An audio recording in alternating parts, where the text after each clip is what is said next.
sahabatku, jemaah yang dimuliakan Allah.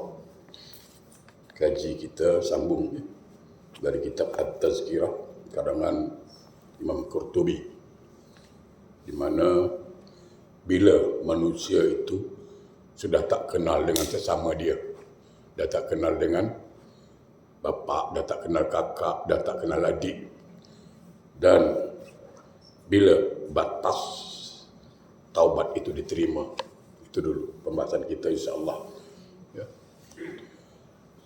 Dalam perkara ini ditegaskan, bilakah seseorang itu yang akan meninggal dunia mulai tak kenal orang.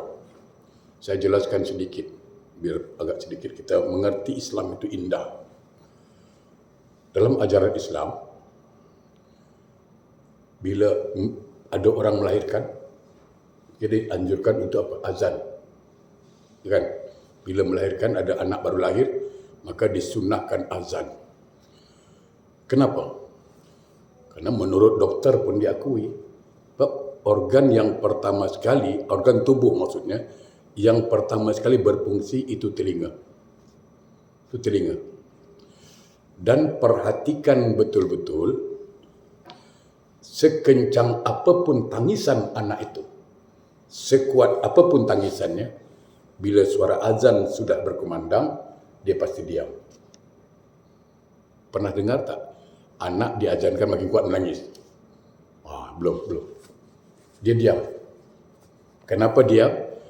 Karena dia baru saja mendengar kalimat itu di alam rahim, di alam roh, lalu diingatkan, lalu dia terdiam. Orang lama cakap apa? Budak ni lupa janji makanya menangis, kan gitu. Maka diingatkan. Nah, ketika meninggal dunia, ditalkinkan, laqinu mautakum, talkinkan orang yang mau mati. Saya beberapa kali menjelaskan tentang talkin. Kenapa talkin?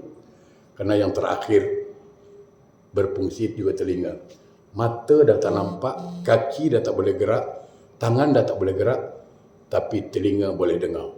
Mulut dah tak boleh cakap, tapi telinga boleh dengar. Maka telingalah diberi tugas terakhir, iaitu laqinu mautakum, ditalkinkan. Nah, masalahnya sekarang apa? Orang ada azan di kubur, itu yang jadi masalah. Ya. Ada orang mempermasalahkan. Ini contoh, saya beritahu. Adalah kelompok, kita tak usah tuduh, kalau boleh itu. Kalau boleh, jangan ada di antara kita suka menyalah-nyalahkan orang. Kadang kita mudah menyalahkan orang. Apa ni azan dalam kubur? Azan kan suruh orang solat. Orang mati suruh solat. Apa brother? Mulai. Kadang-kadang yang macam itu tak usahlah. Filosofinya ada. Apa? Ulama mengatakan kenapa diazankan waktu mayat dikubur. Ya kan? Nah, filosofinya apa? Mayat ni datangnya diazankan. Ya kan? Dia datang ke dunia diazankan, maka ketika dia meninggal dunia diantar dengan azan. Jadi dia disambut datang dengan azan, ketika dia meninggalkan dunia diantar pakai azan. Cuman itu. Jangan tanya dalil lah, tanya dalil hadis Nabi tak jumpa. Botak kepala kita tak ketemu, tak jumpa tu. Itulah filosofinya. Kenapa ada azan di kubur? Itulah dia. Kata ulama, dia ni datang disambut azan. Dia datang ke dunia disambut azan. Dia tinggalkan dunia diantar dengan azan. Cuma itu. Boleh kan? Faham kan itu? Itu. Tak salah gaduh. Kecuali dia begitu sambut azan, begitu meninggal, katalah kaki judi. Diantar dengan lagu Dok Kilau. RM1, RM2. Itu baru kalang kabut kita. Ya kan? Bila sudah kalah judi, itu salah lah. Tapi setakat azan tak ada masalah. Ibnu Majah meriwayatkan dari Abu Musa Al-Asy'ari, dia berkata, pernah saya bertanya kepada Rasulullah sallallahu alaihi wasallam, bilakah orang itu mulai tak mengenal sesama manusia? Kita dah menjelaskan beberapa minggu lalu, kalau dalam keadaan nazak, wajah maknya datang, kan sudah kita bahas, wajah maknya datang yang sebenarnya iblis. Wajah bapaknya pun datang yang sebenarnya iblis. Dan wajah-wajah geng-geng dia lah semua. Kawan-kawan kamcing dia pun datang. Yang sebenarnya semua iblis. Itu sudah kita bahas. Bila masanya dia sudah tak mengenal lagi. Dah tak kenal lagi mana adik, mana pada tak tahu lagi. Maka Nabi jawab, apabila dia telah melihat kenyataan maut. Iaitu dia nampak jelas dah malaikat maut tu. Itu dia tak kenal orang lagi dah. Dah tak kenal lagi dah. Dia dah nyata tu. Di situ dia tak kenal lagi. Tak mana kawan, tak mana, dah tak ingat lagi lah. Dah tak kenal. Kenapa? Kerana dia fokus pada malaikat maut. Nah, baik. Ada pemikiran kita begini. Apakah malaikat maut tu datang dengan satu wajah? Oh tidak, beza. Dalam riwayat dikatakan, dalam kitab Tanbihul Ghafilin juga dijelaskan. Kalau yang meninggal ini orang beriman, orang alim dan beramal soleh, maka malaikat maut itu datang dengan wajah yang berseri-seri. Wajah yang berseri-seri, tidak menggerunkan. Jadi ketika kita yang dalam keadaan nazar melihat orang malaikat maut dengan wajah yang tidak menggerunkan, wajah yang tampan, kita pun tak ada masalah. Tak takut. Kenapa? Karena wajah yang datang tidak menggerunkan. Tapi kalau orang jahat macam mana? Ahli maksiat. Tentu mukanya lain, seram. Ya kan? Garam. Menakutkan. Mana lagi apa tak kalang kabut orang yang nazak itu. Karena menghadapi siapa? Malaikat maut yang mukanya seram. Beza. Polis menghadapi ustaz, beza. Polis menghadapi perogol, lain lagi. Kan mukanya lain-lain. Tak kalah polis menghadapi ustaz, muka marah je. Assalamualaikum ustaz. Salam. Apa khabar? Oh, taklah gitu. Lembut, ya kan? Tapi dengan perogol, dia tak ada senyum. Awak rogol siapa? Berapa kali awak rogol? Ada gitu. Adalah, ya kan? Kan beza-beza tu. Ketika menghadapi orang baik kan lain, ngadapin orang jahat lain. Ya, itu satu contoh. Jadi sabda Rasulullah SAW, apabila dia melihat kenyataan, iaitu nampak dah malaikat maut itu dah nampak, maka dia sudah dengan mata, dia sudah nampak malaikat maut dengan mata kepalanya itu, maka dia sudah lupa mana lagi orang yang lain. Dia tak kenal lagi dah. Dalam hadis disebutkan, hadis At-Tirmizi, innallaha yaqbalu taubatal abdi ma lam yughargir. Sesungguhnya Allah masih menerima taubat seseorang selagi belum terdengar dengkurnya menjelang mati. Gorgorah, kalau istilah kita gorgorah. Jadi selagi nyawa tu belum sampai di sini, gorgorah ini, selagi itulah taubat diterima. Saya sedikit menambahkan biar ada sedikit pemahaman, jangan salah paham. Saya pernah sampaikan, cuman sekedar mengingatkan kaji kita. Jadi kalau yang meninggal orang baik-baik, jangan takut. Jangan takut. Malaikat maut akan datang dengan wajah yang tampan, gagah, tidak mengerikan. Tapi kalau yang meninggal samsing, tahu sendirilah, ya kan? Ahli maksiat, sudah faham lah. Malaikat maut takkan dah wajah-wajah tampan. Memang menyeramkan tu satu. Cuba kita sekejap buat sebuah perbandingan ringan. Buat contoh, buat bandingan. Begini. Pernah dengar cerita Nabi Yusuf kan dengan Zulaikha. Itu cerita. Saya nak ambil hikmah tentang matinya. Jarang orang bahas tentang kematian. Begini. Nabi Yusuf ini seorang laki-laki yang tampan, gagah. Lalu dia tergoda, diambil oleh Zulaikha. Zulaikha ni siapa? Isteri menteri. Suaminya namanya Kitsfir. Maaf cakap, Kitsfir ni namanya suami tapi tak pernah tidur dengan Zulaikha. Saya tak tahulah orang cakap wow ke ba ke, tak tahulah. Tapi itulah dalam sejarah. Itu adalah Nabi Yusuf mengatakan terakhir, aku dapati waktu setelah nikah dengan Nabi Yusuf mengatakan apa? Aku dapati Zulaikha di malam pengantin itu masih perawan. Itu. Nanti kita tuntaskan ceritanya biar faham. Jadi ya 11 tahun dia menjadi isteri Kitfir, tak pernah dicintuk. Bayangkan berapa menderitanya dia. 11 tahun punya suami tak pernah sentuh. Kalau Zulaikha Singapura macam mana agak-agak. Dah lingkup dah. Cakap betulnya. Betul tak? 11 tahun dah pergi mahkamah. Tak mana punya ustaz dia tak sampaikan. Tapi Zulaikha tengok 11 tahun. Lalu ada seorang lelaki tampan. Nafsunya kuat Zulaikha. Nah, Nabi Yusuf itu kan masih muda. Apakah dia tidak ada gairah ketika itu? Ada. Makanya perhatikan sejarah itu. Ikuti sejarahnya pelan-pelan. Jangan baca laju-laju. Tak dapat ilmunya. Pelan-pelan, ayati pelan-pelan dia tahu. Apakah Nabi Yusuf muncul gairahnya? Muncul. Dia sehat apa? Dia muda apa? Zulaikha bukan calang-calang orang. Cantik. Cuma diingat. Nabi Yusuf ini Allah ciptakan sebagai Nabi. Dia ni calon Nabi. Apa jadi kalau sempat Allah tak selamatkan dia? Apa jadi? Katalah, na'udzubillah min zalik. Ya? Nabi Yusuf tergoda, lalu terjadilah perzinahan dengan Zulaikha. Lalu Nabi Yusuf diangkat jadi Nabi. Apa kata orang?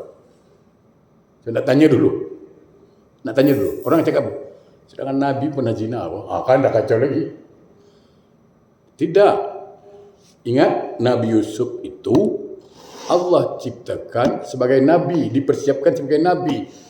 Maka keluar kalimat apa tu? Ketika gairahnya naik, maka Allah tunjukkan gambaran neraka depan Nabi Yusuf. Maka muncul kalimat apa? Inni akhafullah. Itu keluar kalimat. Itu muncul kalimat itu keluar. Inni akhafullah. Sungguh aku takut dengan Allah. Itu. Kenapa? Karena dia nampak neraka. Yusuf Singapura digoda sikit, mana nampak neraka? Aku takut tak jadi, babe. Lain kita. Ya kan? Jangan tak jadi. Kita pula tu. Aku takut jangan tak jadi. Tak. Kenapa? Karena tak ditunjukkan neraka. Nabi Yusuf ditunjukkan neraka. Okey. Selesai cerita. Zulaikha tarik baju Yusuf, maka koyaklah baju itu. Lalu besoknya ribut.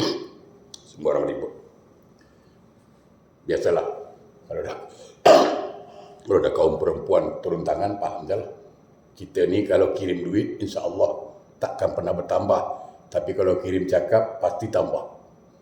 Betul lah. Cuba kirim duit. Aku tolong titip duit lah. Berapa?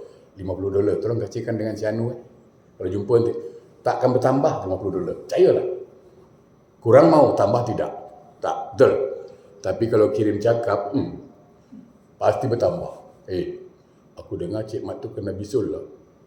Besar ini. Jelas nampak besar. Dan sampai sana lain. Kau dengar khabar tak Cik Mat? Kenapa? Kena bisul lah. Alah, naik 2 dah. Langsung begini ya. Tadi besar. Tadi orang cakap segini, dia jadi begini. Sampai sana. Kasihan tengok Cik Mat. Kenapa? Kena bisul. Lah, begini. Itulah kalau kirim cakap. Takkan kurang, berlebih ada. Itu. Makanya Zulaikha kumpulkan perempuan-perempuan ini. Apa yang terjadi? Dikasih buah-buahan dan pisau. Kan itu cerita itu. Cuba pahamkan cerita itu. Begitu perempuan-perempuan ini sudah siap di atas panggung, pisau dah dipegang, buah-buahan dipegang, Nabi Yusuf suruh keluar. Yusuf, ukhruj alaihin. Engkau keluarlah Yusuf. Begitu Nabi Yusuf keluar, semua perempuan-perempuan ni tenganga tengok tampannya wajah Yusuf.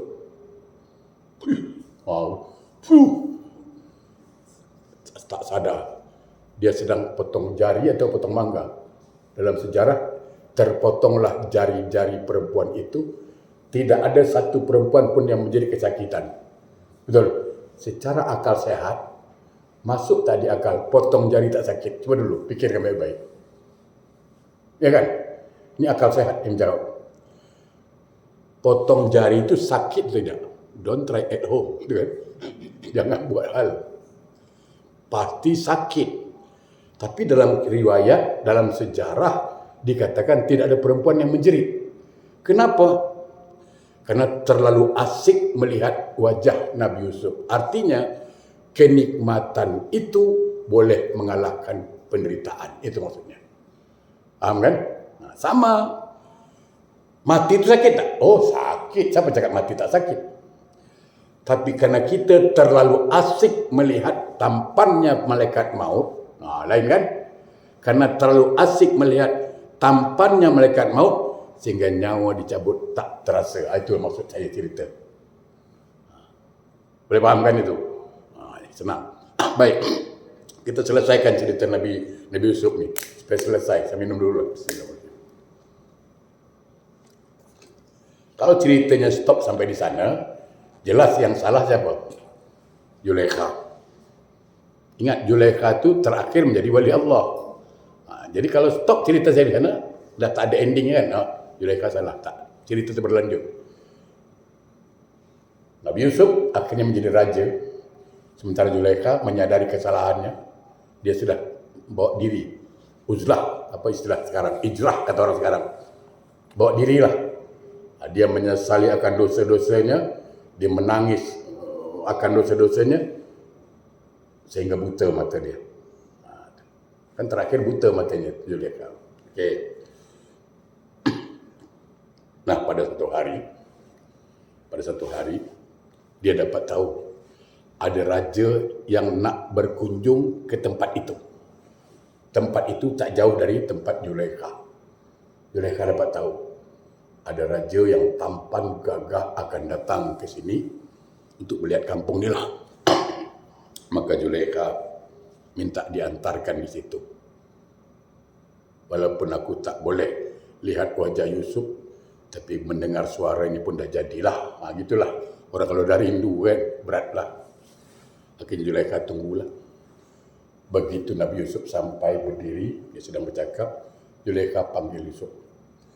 Wahai Yusuf, ingatkah engkau dengan aku? Itulah, kata Zulaikha. Nabi Yusuf tengok seorang perempuan buta. Dah tua. Maka Yusuf mengatakan, aku tak ingat lah. Tak ingat. Kerana Yusuf paling muka. Ketika itulah Zulaikha mohon pada Allah.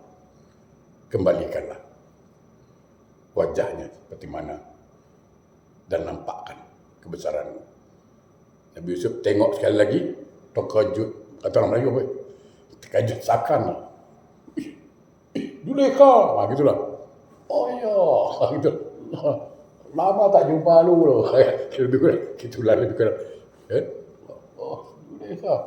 Apa khabar sekarang? Cerita. Lawa kan dia. Akhirnya Zulaikha Yusuf tergoda.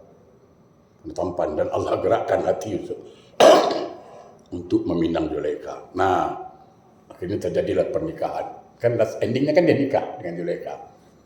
Secara akal sehat, mana mungkin Nabi Yusuf mau nikah kalau perempuan itu buta?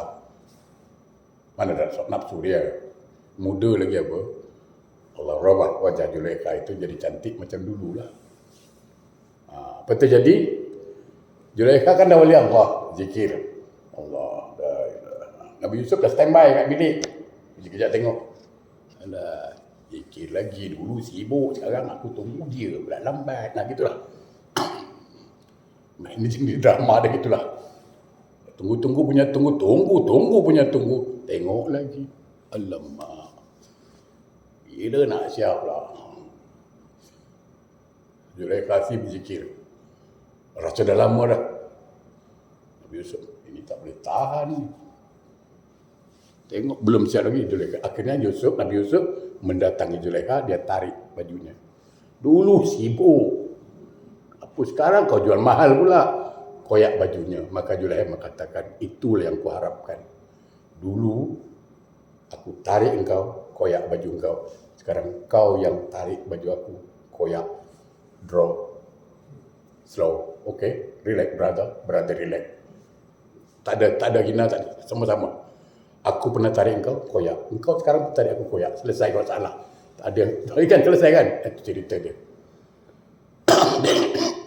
Jadi kalau nak cerita biar selesai. Jadi tak, kalau gantung susah nak cakap. Ya? Jadi sekali lagi ya, nyawanya belum sampai gor-gorah, Allah masih terima taubatnya. Jemaah yang berbahagia, dalam surah Al-Mu'min 85 ya, Allah berfirman apa? Maka iman mereka tidak berguna lagi bagi mereka tatkala mereka telah melihat siksa kami.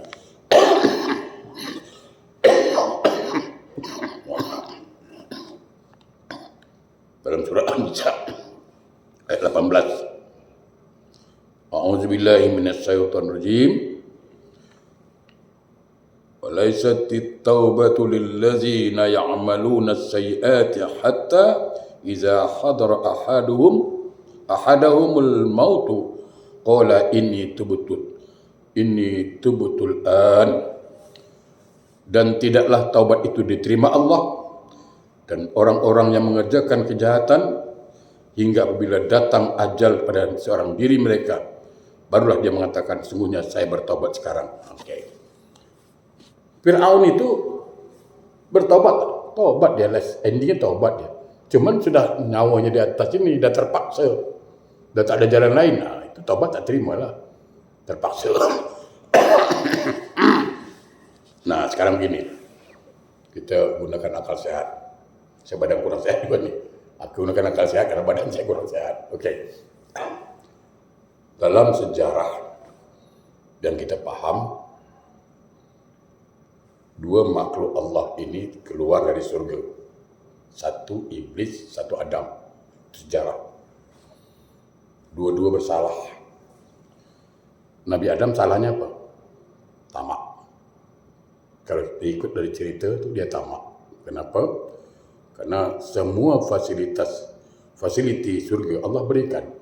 Semua nikmat surga Allah berikan pada dia. Tak ada pun satu pun yang tak dilarang. Cuma satu yang dilarang. Jangan dekati pohon ini. Uskun wa zawjukal jannah wa kula minha. Duduklah engkau bersama istrimu Adam, kata Allah. Engkau nak makan apa makan. Cuma satu, kata Allah. Engkau jangan dekat pohon itu ajalah. Satu larangan Allah. Tapi kerana tamak, sehingga dia mendekati. Ada keinginan, itu namanya hawa. Okey, keluar. Jadi Nabi Adam tamak, dia keluar. Iblis kenapa keluar? Satu, kerana sombong. Ingat, kerana sombong. A'udzubillahi minasyaitonir rajim. Wa iz qulna lil malaikati isjudu li adama fasajadu illa iblis aba wastakbar wa kana minal kafirin. Ingat kata Allah, ketika aku menyuruh seluruh malaikat itu sujud kepada Adam, dalam arti hormat. Seluruh malaikat sujud, yang tidak mau sujud iblis. Kenapa? Aba wastakbar, angkuh dan sombong. Wa kana minal kafirin, maka dia termasuk golongan kafir. Nah, sebelum iblis ini dilaknat Allah, diusir di surga, nama aslinya siapa? Izazil. Harus tahu. Izazil. Iblis ini 8.000 tahun dekat dengan Allah. Beribu-ribu tahun dia dekat dengan Allah. Dan beliau pernah menjadi imamnya para malaikat. Beliau mendapat gelar. Gelarnya apa? Al-Muqarrabun. Al-Muqarrabun itu gelar iblis mula-mula. Karena dia dekat kepada Allah dan menjadi imam para malaikat, maka Allah masukkan dia ke surga. Itu kena kedekatan itu. Tapi itulah yang terjadi. Kadang-kadang banyak pelajaran kita dapat. Ada kawan dekat dengan bos, sombong. Atau ada itu tak heran. Ada tak? Kita punya kawan, mentang-mentang dekat dengan bos, ya kan? Dengan kita macam tak kenal lagi. Ada, ya kan? Biasa dalam hidup gitu. Sama dengan iblis perangai itu. Lalu dua-dua dikeluarkan dari surga. Apa yang jadi? Nabi Adam diturunkan di mana? Di India. Siti Hawa di Jeddah. Di India di mana? Di Allahabad. Dalam sejarah disebut Allahabad. Siapa tak pernah pergi? Namanya Allahabad. Akhirnya dipertemukanlah mereka di Padang Arafah, Jabal Rahmah di situ. Ada satu bukit, nampaklah tu. Ada batu sana. Lalu di sana mereka berdoa. Jadi kalaulah kesalahan itu karena tamak, akibat tamak hilang malu. Hilang malu tak tahu halal haram, itu tu efeknya. Masih mau diajak bertaubat. Kalau kena tamaklah dia bersalah, ada harapan untuk bertaubat. Tapi kalau sombong, jangan harap nak bertaubat. Orang sombong pasti hasad, pasti dengki, pasti iri, pasti pendendam, pasti pemarah. Itu turunan dia lah. Dia takkan mau bertaubat. Bab sombong itu kata Nabi, batrul haq wa ghamtun nas. Sombong itu menolak kebenaran dan meremehkan orang lain. Itu sombong. Jadi kalau kita suka melihat orang, alah, chicken itu budak semua, chicken lah, aku boleh, janganlah. Sombong namanya tu. Jangan. Jadi sombong itu apa? Nabi pernah ditanya, batrul haq wa ghamtun nas.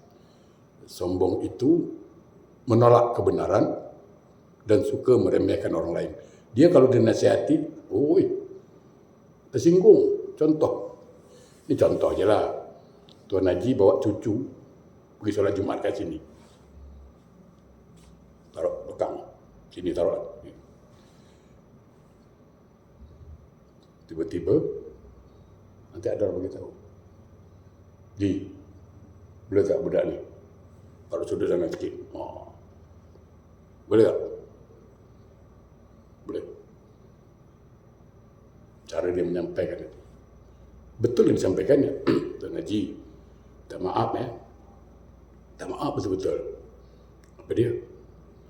Boleh tak cucu Tuan Haji ni taruh paling tepi supaya tidak mengganggu pahala sab. Kan itu minta dia tu. Haji ni pun gitu ya. Sombong keluar. Dia pun sentap cucu dia tanya, nak ke mana tu? Macam masjid bapak dia je, tengok kawan cakap lain. Itulah modelnya orang sombong. Orang tegur baik-baik. Ke mana tu? Biar macam masjid bapak dia je. Dah orang cakap baik-baik.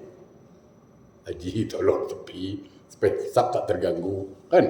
Mana salahnya? Tahu dia beruduk, katalah beruduk, nampak agak salah uduknya. Ini tak ikut Quran. Karena kalau nak beruduk ikut Quran, silakan buka Al-Maidah ayat 6. Itu tunjuk Quran ada. Surah Al-Maidah ayat 6 itu cara beruduk dalam Quran. Nabi pesan, ibda' badallahu bihi. Dahulukan apa yang Allah dahulukan. Kita nampak dia, ini pakcik salah lah uduk. Kurang bagus lah. Kita beritahu. Cik minta maaf cik. Ni untuk cik ni salah ni. Yang betul macam ini. Al-Quran kata, wa aidiakum ilal marafiq. Basuh tangan sampai ke siku. Jangan siku dulu. Terima kasih. Dia pun terima kasih. Dia pun keluar. Kita tanya, kenapa Ji? Nak nasihat kita konon. Dia belum lahir, aku dah sembahyang. Orang cakap lain, dia cakap lain. Nak tegur kita konon. Dia belum lahir, aku dah solat. Orang cakap lain, dia cakap lain. Itulah modelnya. Orang sombong tu gitu. Betul. Tak nerima nasihat orang sombong. Okey, luar. Adam, dia bertaubat pada Allah. Allah terima taubatnya, masuk balik. Iblis sampai sekarang tak bertaubat. Saya sampaikan sebuah cerita. Pernah satu hari, dalam sebuah riwayat dikatakan apa? Itu Nabi Musa dari Bukit Tursina turun, jumpa iblis kat bawah. Kata iblis, Musa, kau dari mana? Baru bertemu dengan Allah, berdoa lah. Bila kau nak jumpa Allah lagi? Bila-bila lah. Musa, aku boleh sampaikan tak? Apa dia? Kalau kau jumpa Allah, kau bagi tahu, aku nak taubat lah. Kira-kira Allah terima tak taubat aku? Musa ni Nabi, dia lurus. Dia tak ada kerentung-kerentung, tak main. Bolehlah aku sampaikan nanti. Iyalah. Nah, satu hari Nabi Musa ke Bukit Tursina, lalu berdoa dan menyampaikan, Ya Allah, ini iblis nak taubat tau. Dia betul-betul nak taubat. Kau terima ke taubat dia? Ada syarat tak? Allah jawab, aku terima. Kerana aku mahu menerima taubat. Aku terima taubatnya. Tapi dengan syarat. Syaratnya apa ya Allah? Suruh dia cari kuburan Nabi Adam. Habis itu dia hormatlah sujud di kuburan tu. Itu aja kes dia tu hari. Kan banyak pun. Balik turun. Nabi Musa turun, jumpa iblis bawah. Macam mana Musa? Kau dah sampaikan ke pesan aku? Dah sampai. Macam mana? Allah terima ke taubat aku? Pastilah Allah cuma penerima taubat aku. Pasti. Ada syaratnya ke? Adalah. Apa syaratnya? Engkau disuruh cari kuburan Nabi Adam. Baru dengar nama Nabi Adam, kolesterol dia naik. Betul. Iblisnya darah tinggi naik. Nasib baik tak stroke lah. Betul. Langsung dia cakap, Musa, please ya. Kau jangan sebut nama Adam tu. Pasal dia aku keluar tau. Pasal dia lah aku keluar.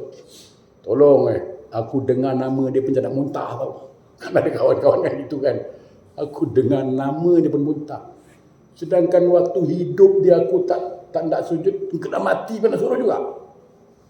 Tak. Kata orang Melayu apa? Sekali layar terbentang, surut kata berpantang. Itulah pepatah Melayu keluar kan. Walau ditebar 1000 panah, ditikam 1000 fitnah, pantang aku mundur setapak tanah. Jalan lah.